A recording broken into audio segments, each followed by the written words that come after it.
为了能够让萧炎更加有绝对的动力，冯老继续说着，同时也给了萧炎一次希望之光。小家伙，你是否还记得老夫之前跟你说过，这个大咒很大，很多事情你都还未曾知晓。其实就算万兽神界被永久性的毁灭，而其中的万物神灵也都会随之消失，以及这一次关于你的那些亲人和重要之人，还有2种方法可以复活他们。复活！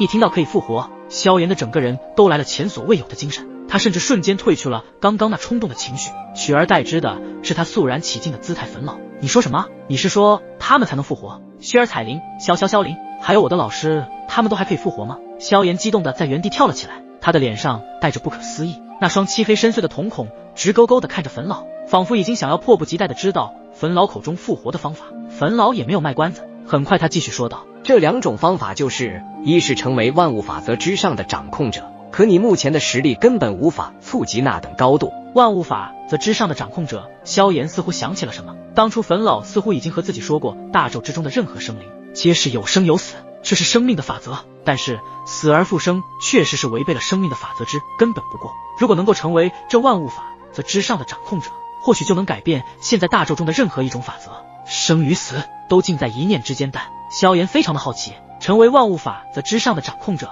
那会是什么样的存在？或许那样的存在应该便是大咒中的众神之神吧，这是萧炎心中所理解的一个想法。但也对于萧炎来说，目前连大道中期的修为都没有，更不用谈这所谓的万物法则之上的掌控者了。冯老，那第2种方法是什么？既然第1种方法行不通，那么只能看这第2种方法是什么了。冯老的目光看了看萧炎，然后转身又看向那无尽的上空，意味深长地讲解道，你可知大咒所有万物生灵以及神灵陨落后都会去哪里？萧炎的表情告诉冯老，这个他还真的不知道。那些死去的生灵神灵最后都会去一个地方，世间魂魄都会前往那里，那就是被称之为神冥界的一个地方。在这个地方或许能够复活死去的人。其实大咒中有着非常玄奥的法则，就是尽管一个人或者一位神以及万物生灵的肉体以及灵魂都不存世界中，但会保留一道魂魄，而这道魂魄会前往神冥界，也就是他们要去接受生死审判转世。萧炎在这一刻又是震惊又是激动，震惊的是在大咒之中竟然真的存在这样的一个地方，激动的是他的亲人和重要之人或许真的能够复活过来，而且这个神冥界不就是之前明九王前辈和炎鬼王前辈所在的庞大势力吗？难道说他们便是掌控着万魂生死审判的存在吗？为了证明这个猜想，萧炎便好奇地问道，冯老，之前那名九王前辈和炎鬼王前辈是不是掌管那些魂魄的审判？冯老也没有再隐瞒，一五一十的给萧炎详细的讲解了起来。神冥界有3王，而这3王分别掌管生死、审判、转世，而明九王是掌管生死，炎鬼王是掌管审判，至于最后那一王便是掌管对万魂的转世。生死、审判、转世，萧炎自言自语了起来。前2位萧炎倒是已经见过，而最后一位王倒是还没遇见过。不过从冯老的口中得知，那最后一王应该就是掌管转世了。如此说来，那只要找到神明3王，是不是就可以有复活薛儿、彩铃他们的机会了？萧炎的声音中带着激动，仿佛看到了真正的希望。这一刻，他的信心与坚定再一次的重燃起来。不过下一刻，冯老却是摇摇头，继续道，不能。这一下直接给萧炎整懵了。什么叫不能？那刚刚又说可以复活是什么意思？萧炎的脸上也瞬间失去了刚刚的激动之色，又被绝望所代替。冯老也不倒萧炎的胃口，便直接说出了重点，复活他们没有问题，只不过不是神明3王，因为即便是他们3位都无法做到让死去的人复活。萧炎没有说话，他竖起耳朵，正等待着冯老接下来要说的话。在神明3王之上还有更强大的存在，而那位强大的存在才是能够复活他们。神明3王之上的更强存在，他是谁？萧炎惊骇一声问道。要知道神明3王的实力已经是非常的强大，而在他们之上的那位岂不是更恐怖？看来这神冥界的底蕴也非同一般，不然也不可能掌管着世间万魂的能力了。在神明3王之上还有2位，一位是通天司神，另一位便是神冥界之神冥神。通天司神、冥神，萧炎对于这2位大能者的名字从来没有听过，而且关于这2位的信息更是无从了解。这2位乃是神冥界中最强最恐怖的大能者，他们可执掌着神冥界的一切事物，任何东西都逃不过他们的眼睛，只要他们愿意，仅需一只手指头就能够改变万物神灵的命运以及一方天地的规则。改变规则？难道他们是造化大能者？萧炎直接愣在了原地。造化大能者，那看可是比大道主神还要强大的存在，而且整个大咒中存在的造化几乎不多见，甚至在整个诸神万界之中，目前萧炎已知道的，除了神器联盟的盟主以及那位灭神府府主之外，就没有第3位了。可现在竟然哪又出现了至少2位的造化大能者，这何尝不让人感到吃惊？但接下来冯老说的话，再次让萧炎彻底的崩塌了，整个心神都开始荡漾起来。有一位可不是造化大能者，他是无上神。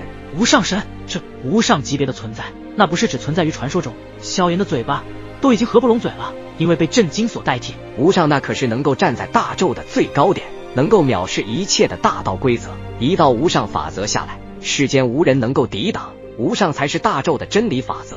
在大宙最鼎盛的天古纪元时期，大宙中诞生了5位无上，也只能有5位无上。冯老的声音开始都变得恭敬起来，似乎对于无上2字有着极高的崇拜。为什么只有5位无上？在萧炎听来，这话中似乎有些疑问。这是大宙的秩序，无人可以去改变的秩序。谁要是与大宙秩序对抗，那简直就是逆天而行，而逆天而行的人就会受到大宙秩序的反噬，那后果极其的严重，所以没有任何一人敢去这么做。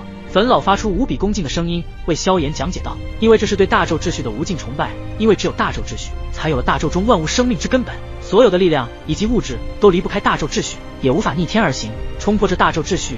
萧炎这才明白，为何大宙只有5位无上的存在，原来这一切都是大宙秩序的原因，而且似乎这大宙秩序是所有能量以及万物力量的来源之根本，可以从这里开始，也可以在这里结束。那么这位无上神明神现在就在神冥界之中吧？无上神那是何等的神圣，简直就是传说级别的存在。如果是无上神出手的话，或许复活薛儿彩铃他们应该是没有任何的问题了。想到这里，萧炎看到了希望，他的脸上带着一丝激动之色。可以说他在神冥界又不在神冥界。冯老所说的话再次让萧炎摸不着头脑。冯老，你这又是在说什么？我怎么一句也听不懂了？萧炎摸了摸自己的脑袋，都想不明白冯老这话的意思。什么又叫在神冥界又不在神冥界？当年天古浩劫时，无上神明神与其他4位无上同时联手大战那恶魔，虽然最后封印了那恶魔，可是5位无上神也因此落败，生死未卜。后来传闻他们5位无上神全部陨落了，也有传闻说其中有2位无上神还没彻底的陨落，还有很多种种的原因都有，但是却都没有明确的证据去证明这些传闻是否都是真实的还是虚假的。5位无上神联手大战，那恶魔都没能有绝对的优势。那恶魔究竟是有多么恐怖的存在？而且从实力上看，那恶魔的实力也至少达到了无上，甚至无上巅峰。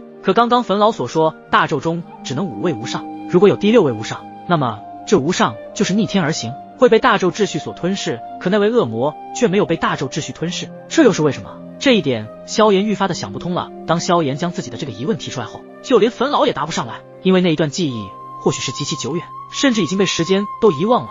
萧炎也没有得到最佳的答案，心中的疑惑愈加的更浓郁起来。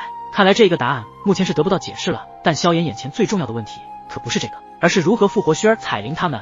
那如果那个传闻是真的，其中2位无上之中有1位难道就是明神？既然刚刚冯老这样说话，萧炎也是在第一时间分析出来其中的话中意思。呵呵，看来小家伙还是挺聪明的，的确与你所说的差不多。虽然那只是传闻，但我也证实了一件事情，这应该是真的。小家伙，是否还记得当年在纪元遗迹的时候，与明九王一起出现的那一位小女孩？冯老说到这时，在冯老这般提醒之下，萧炎也想起来了，当时在明九王身边的那位小女孩，记得她的实力只是最强主宰，却是能够直接将神器联盟的那些神使灵魂瞬间抽出，一瞬间根本就没有任何还手之力。如果是一般的寻常最强主宰者，恐怕根本无法做到这样的事情，而他却是简单的做到了。难道他是？没错，看来你也想到了他的身份。冯老见萧炎那神色，恍然大悟一变，他自然是已经猜到了什么。难道不会吧？真的是？萧炎还是有些不敢相信这是真的。如果他真的是无上神明神，为何会是一个小女孩的模样？我知道你想说什么，可是这个老夫具体的也不知道。但他那时出现之后，我就感觉到他的气息非常的特殊，而且他动用的那个神秘之塔力量，更是让我证实了他的分身。如果我没预料错，他就是那位在天古浩劫中消失的无上神明神。至于为什么会成为小女孩的模样，等以后前往了神冥界，应该就知道真正的答案了。冯老也是将自己所能够知道的信息都一五一十的讲给了萧炎。原来如此，能够让一位大宙传说级的无上神都成为一位小女孩的模样，看来那一场天古浩劫背后似乎还隐藏着什么不为人知的大秘密。萧炎心中的震撼一直没有消停过，从刚刚与冯老的对话中，自己也得知了很多有关于大宙的一些信息。不过言归正传，能够复活薛儿彩铃他们有希望，那么萧炎自然是非常的开心，所以一些事情还是解决了眼前的事情，再去解决后面的事情。粉老，事不宜迟，那么我们就赶紧动身吧，前往神冥界，找到通天司神和无上神明神，复活虚儿彩灵、萧灵以及老师，还有万兽神界以及无量神界的所有神灵。萧炎也不想再耽搁时间，心中只想着一件事情，那就是复活他们。